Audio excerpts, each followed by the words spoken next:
Welcome student. आज हम बात करने जा रहे हैं हॉब्स के सामाजिक समझौते का। देखिए, दुनिया में जो सामाजिक समझौते का सिद्धांत दिया है उसमें तीन लोग सबसे ज़्यादा महत्वपूर्ण हैं, या बेसिकली उन्होंने ही ये सामाजिक समझौते का सिद्धांत दिया है। हॉब्स, लॉक और रूसो। इन तीनों ही विद्वानों के सामाजिक समझौते को आपको पढ़ना पड़ेगा। उन्होंने अपने सामाजिक समझौते के सिद्धांत से यह बताने का प्रयास किया है कि राज्य कोई प्राकृतिक चीज नहीं है, या राज्य कोई अपने आप नहीं बना है, बल्कि राज्य बाकायदा जनता और राज्य के बीच में एक समझौता हुआ है, जिसके कारण राज्य का जन्म हुआ है। एक संप्रभु ताकत और जनता के बीच में एक समझौता साइन हुआ है, जिसके तहत राज्य का जन्म हुआ है। राज्य जनता से टैक्स लेगी और बदले में उनकी सुरक्षा का उन्हें आश्वासन देगी। तो हॉब्स के जो सामाजिक समझौते के सिद्धांत में हम इन चीज़ों को पढ़ने जा रहे हैं कि राज्य बनने से पहले कैसी दशा थी, कैसे सामाजिक समझौते के तहत राज्य का जन्म हुआ है। ठीक है, तो हम इन चीज़ों के बारे में पढ़ेंगे।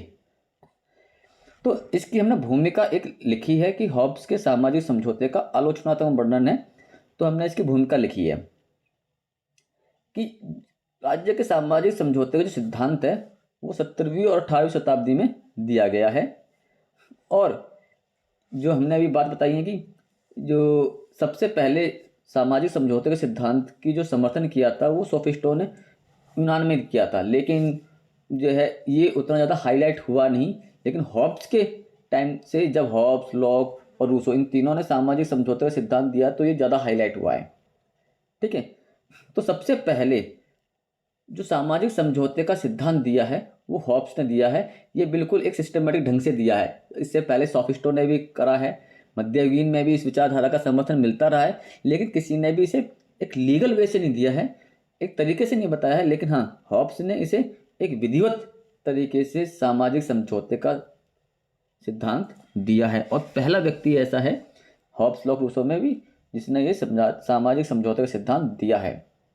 और उसमें इसकी कृति है, यानी इसकी जो बुक है लेवियाथान।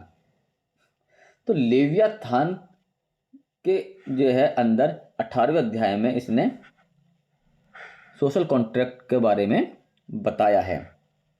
ठीक है, तो जो बातें मैंने अभी बताई हैं ये इसी तरह से इसमें बताया गया है कि किस तरीके से लोग अपने संप्रभु को चुनेंगे और लोग और संप्रभु जो ताकत होगी उसके बीच में क्या रिलेशन होगा, क्यों क्यों कोई किसी का काम करेगा। या अगर मैं सिंपल में कहूँ कि लोग कर देंगे और इसके बदले में जो संप्रभु ताकत होगा उसे वो भय से दूर रखेगा, यानी उनको जो है किसी भी परेशानी होने से बचाएगा। तो ये चीज़ें जो है हॉब्स अपने सामाजिक समझौते के सिद्धांत में कहने की कोशिश कर रहा है। तो हमने वो एक शॉर्ट कॉन्सेप्ट में एक इंट्रोडक्शन के तौर पे ये बात की है। देखिए, जब हम बात करते हैं हॉब्स के सामाजिक समझौते के सिद्धांत, ठीक है, तो हॉब्स ने अपने सामाजिक समझौते के सिद्धांत में कुछ बातें बताई हैं, जिसने सामाजिक समझौते के सिद्धांत देने के लिए हॉब्स ने ये 6 बातें कुल बताई हैं। पहला, उसने सामाजिक समझौता क्यों हुआ है तो उसके लिए उसने मानव स्वभाव के स्वरूप का वर्णन किया है। फिर उस समय प्राकृतिक अवस्था कैसी थी, यानी राज्य नहीं है तो लोग किस तरह से रहते होंगे, किस तरह का व्यवहार करते होंगे, तो वो क्या हो गई, प्राकृतिक अवस्था हो गई। तो उस प्राकृतिक अवस्था के बारे में भी हॉब्स ने यहाँ वर्णन किया है। फिर उस समय के क्या कानून हुआ करते होंगे, कैसे अधिकार हुआ करते होंगे, तो उन्हें प्राकृतिक अधिकारों की संज्ञा दी है। इन्हें हम लॉक के बारे में जब पढ़ेंगे तो उसमें भी प्राकृतिक अधिकार वगैरह के बारे में पढ़ते हैं। सामाजिक समझौते किन कारणों से बना है, यानी राज्य का जन्म, यानी राज्य और जनता के बीच में जो समझौता हुआ है वो किन कारणों से हुआ है। तो उन सामाजिक समझौते के जो कारण हैं उनके बारे में हम जानेंगे। राज्य की उत्पत्ति कैसे हुई और राज्य का स्वरूप क्या रहा है, क्या बना है राज्य का स्वरूप। तो इन 6 पॉइंट्स के बारे में हम बात अपने इस टॉपिक में करेंगे। ठीक है, आइए। तो देखिए, हम सबसे पहले बात करते हैं मानव के स्वभाव के बारे में। अब ये क्वेश्चन कई बार है ना, एमसीक्यू में भी, हायर एग्जाम में पूछ लिया जाता है कि हॉब्स ने मानव स्वभाव को किस प्रकार का बताया, कि मानव का स्वभाव किस प्रकार का होता है। तो हॉब्स ने जो मानव के स्वभाव को बताया, वो कहता है कि मानव जो है ना, वो स्वार्थी होता है। उसका जो स्वभाव है, स्वार्थी, लड़ाकू, झगड़ालू, नीच, दुष्ट, विवेकहीन और आत्मकेंद्रित, यानी कि सेल्फ कंसर्न होता है वो, यानी कि वो अपने ही भला चाहता है वो सबसे पहले। तो वो कभी भी अगर उसका भला दूसरे के विनाश में है तो उसके लिए भी तैयार रहेगा। वो नीच है, झगड़ालू है, यानी कि वो जो है ना, सेल्फिश आदमी है एक तरीके से। तो वो सबसे पहले उसे अपना भला चाहिए। वो हर चीज में वो सेल्फिश है, स्वार्थ से प्रेरित। जैसे हमने यहाँ बात आई है ना कि वो स्वार्थ भावना से प्रेरित है, उसके सारे काम सेल्फिश वाले काम होते हैं।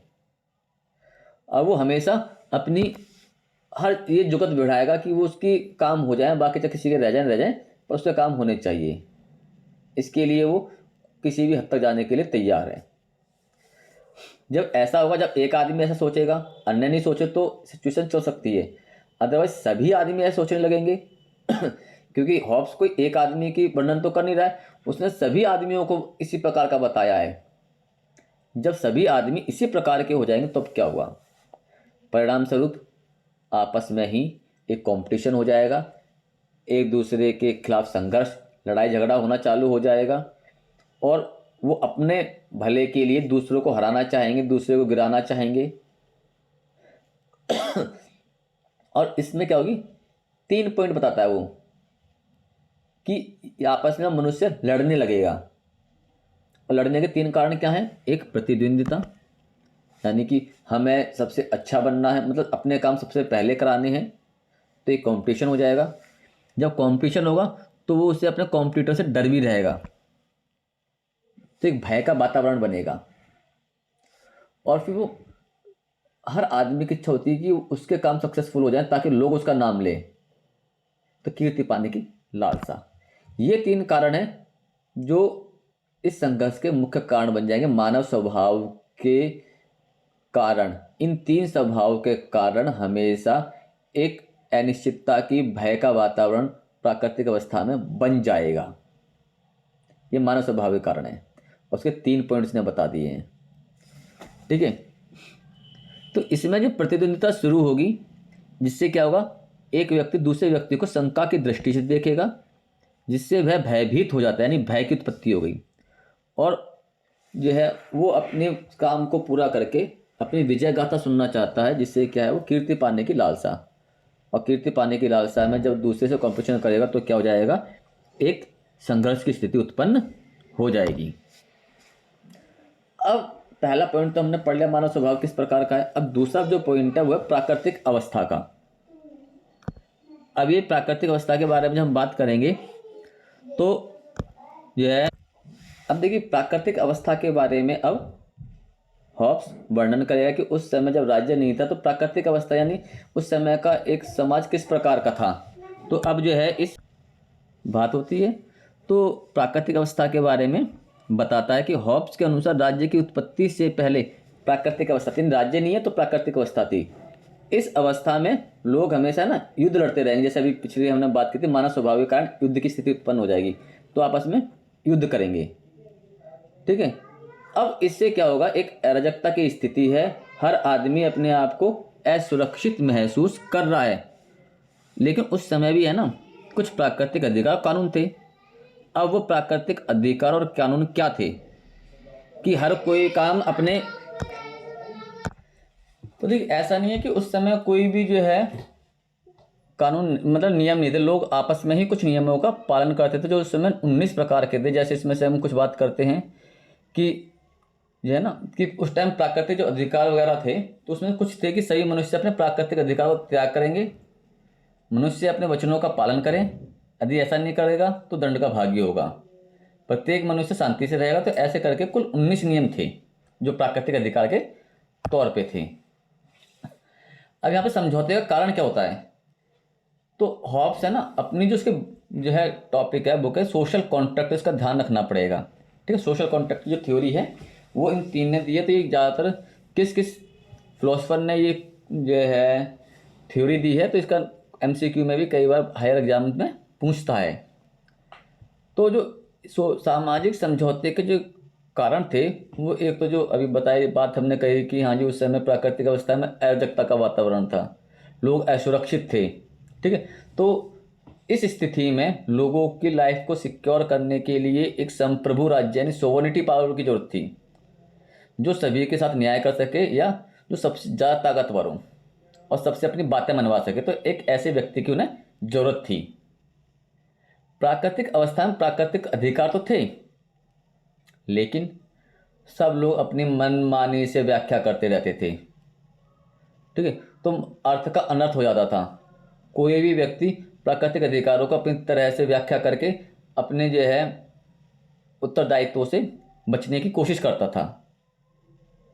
और प्राकृतिक नियमों को पालन कराने वाली लोग प्राकृतिक नियमों से क्यों डरेंगे? जब तक उनका पालन करेंगे क्यों? जब तक कोई दंड देने वाला विधान ना हो, कोई संप्रभु ताकत ना हो। तो ऐसा उस समय कुछ नहीं था, ठीक है। तो इसीलिए क्या हुआ कि एक सोशल कॉन्ट्रैक्ट की जरूरत पड़ी, और क्या हुआ, राज्य की उत्पत्ति हुई है। और ऐसी स्थिति से छुटकारा पाने के लिए लोगों ने समझा कि इस अवस्था से छुटकारा पाने के लिए केवल एक ही तरीका है, वो है सामाजिक समझौता किया जाए और एक प्राकृतिक अवस्था का अंत किया जाए, एक राज्य का निर्माण किया जाए जिसमें सारी पावर एक संप्रभु ताकत के पास होगी। उसे अपने खर्चे चलाने के लिए जो धन चाहिए वो कर के रूप में जनता देगी, और वो जनता के बीच में एक न्याय की स्थापना करेगा। तो इस तरह से इन सही बातों को लेकर के एक समझौता हुआ और उसके आधार पर राज्य की उत्पत्ति होती है, ठीक है। अब राज्य का स्वरूप क्या होगा, हम इस बात पे बात कर लेते हैं। हॉब्स का मानना है कि राज्य का उद्देश्य सभ्य समाज की स्थापना करना है। इसका मतलब प्राकृतिक अवस्था सभ्य नहीं थी, ना मानव सभ्य है, ना प्राकृतिक अवस्था सभ्य है, जिसके अनुसार राज्य समस्त शक्तियों का उपयोग करेगा।